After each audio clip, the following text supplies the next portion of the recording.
I mean, this is what bothers me, is that there's sense that, so what's the alternative? The alternative is the status quo stays the same. The status quo has been here for 40 years.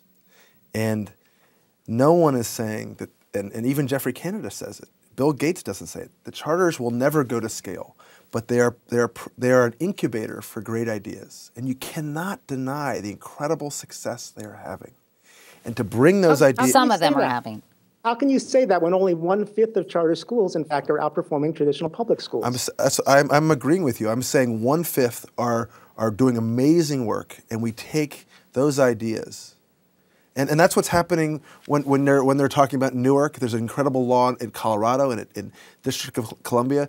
Those reforms are giving us innovation and new ideas, which are now going to get lawmakers to help changes that'll help you guys, what you are already doing. So it's not a threat at all. Thoughts? Well, I don't think it's a threat. I would like to more see that it's a conversation amongst educators, charter schools, right. Public schools, even if they were religious schools. I mean, if we're all having great ideas, it's a richer conversation. But, if I've been trying to get a bathroom, the stalls fixed, and the charter school who's going to share my building can come in and in 1, 2, 3 get them fixed, there might be some, hard feelings in buildings, because knowing that, when charter schools come in, they're not buildings. A lot of them are sharing space in traditional public schools. Dino, and so you want to talk about the haves and have-nots.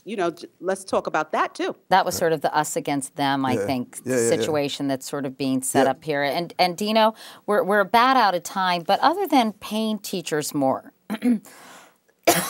what do you think should be done to improve the system? I liked in the documentary, and when you were talking, Davis, about the idea that in Washington, the Chancellor, Michelle Rhee, is giving a 2-tiered compensation package. You can have your tenure and your regular salary, or you can go much higher. I think, again, you'll have people that are graduating from like a Columbia or an Ivy League school or just a great state school, and then they think that traditionally that teachers aren't paid enough, and that they won't even consider that as a proper profession, although I definitely consider it. Obviously, I'm in education.